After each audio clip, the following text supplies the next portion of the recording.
história do planeta Terra, contada às crianças e aos adultos também. Vou contar-vos uma história muitíssimo antiga. A história do planeta Terra. Peço-vos, no entanto, para terem sempre presente que, ao contrário do homem que se mostra sempre muito apressado, tudo no universo acontece calma e majestosamente. Imaginem vocês que se escrevêssemos um livro sobre a história da Terra e para cada 100 anos dedicássemos só uma página, para ler esse livro seria necessário toda uma vida humana.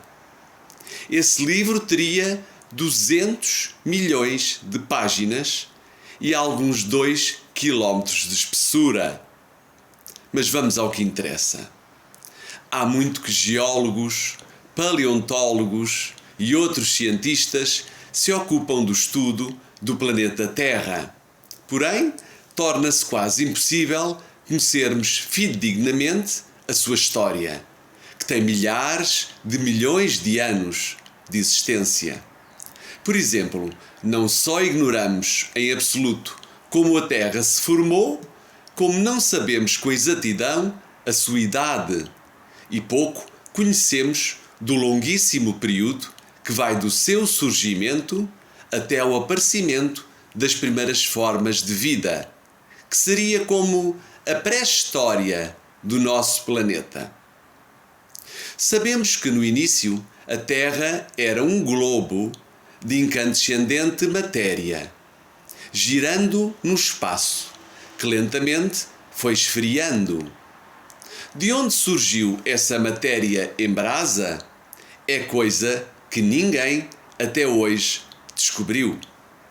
Muitas teorias sobre o assunto têm aparecido, mas todas elas baseadas em meras conjecturas. Uma dessas teorias defende que houve uma grande explosão cósmica, em inglês Big Bang, resultante da compressão de energia e que daí se tenha formado o universo, incluindo a Terra. Prossigamos. Durante cerca de 500 milhões de anos, o planeta foi arrefecendo, de fora para dentro, tendo-se formado a crosta que o envolve, enquanto o seu centro ou interior continua a elevada temperatura. É essa massa pastosa de minerais em fusão, dotada de notável fluidez, chamamos magma. Matéria muito semelhante à lava expelida pelos vulcões em atividade. Com o passar do tempo, milhões de anos, à medida que o calor ia diminuindo, a crosta foi se tornando mais espessa e consistente. Simultaneamente, e também em virtude da redução da temperatura, o interior do planeta, o seu núcleo, começou a comprimir-se, tendo-se tornado, deste modo, a crosta que o envolvia demasiado grande. Assim sendo, esta encrespou-se, dando origem a cadeias de montanhas. Tal como a pele de uma maçã assada, quando arrefece, fica cheia de rugas. Nesses primeiros tempos, a Terra era quente e estéril, árida e rochosa. Grandes vulcões libertavam imensas quantidades de gases que se condensavam em espessas nuvens que impediam a Terra de receber a luz do Sol.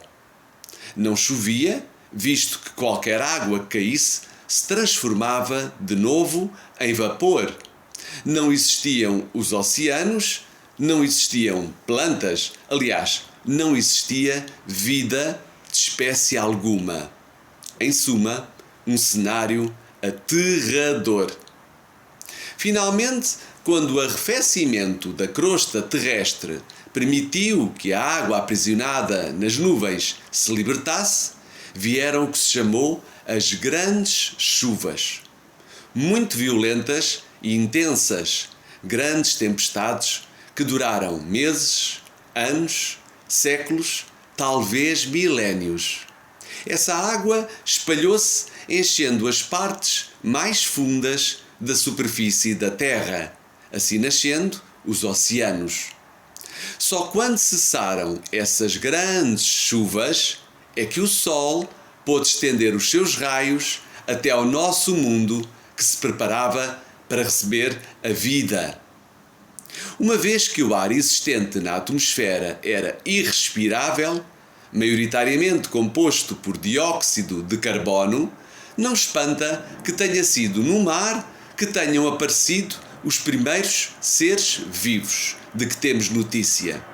Era o ambiente mais favorável ao surgimento da vida. Naquela época, os oceanos não só eram quentes, como muito menos salgados e, claro, muito mais límpidos do que agora. Neles já existiam algumas algas, que logo que o ambiente se propiciou, começaram a alastrar-se pela terra. Primeiro junto à costa, depois para locais cada vez mais afastados do mar. O grande efeito do desenvolvimento das plantas foi a total transformação da atmosfera, na medida em que transformaram o dióxido de carbono em oxigênio. Tenham em conta que não existiam ainda as árvores, que são a forma mais desenvolvida das plantas, nem as flores a alegrar o cenário, nem a erva, nem tampouco os frutos. Tudo isso só apareceria muito depois. Tudo começou por minúsculos e rudimentares seres marinhos que foram evoluindo até darem lugar aos primeiros peixes. Posteriormente, algumas espécies de peixes foram sofrendo mutações, de tal ordem que se metamorfosearam, transformaram-se em anfíbios. Por sua vez, os anfíbios, vertebrados de sangue frio, de pele nua e viscosa, começaram a deslocar-se para a terra e aí transformaram-se gradualmente em répteis.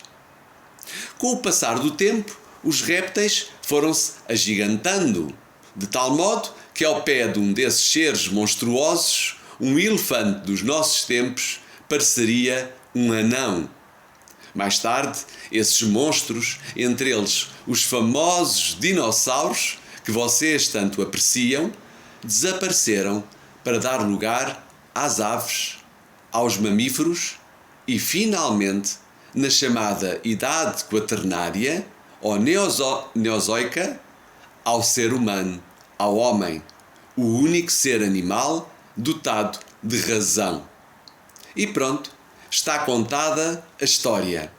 A partir daqui, dos primeiros seres humanos que habitaram o planeta, a história já é outra, não aquela que me propus contar-vos.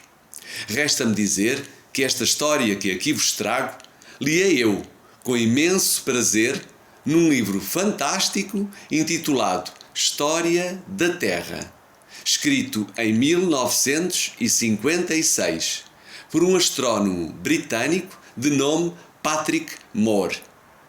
Daqui por uns anos, quando dominarem bem a leitura, podem e devem ler vocês próprios este livro ou outros que mais vos convierem sobre esta matéria. Certamente que não darão o vosso tempo por perdido. Gratidão, fiquem bem, até à próxima.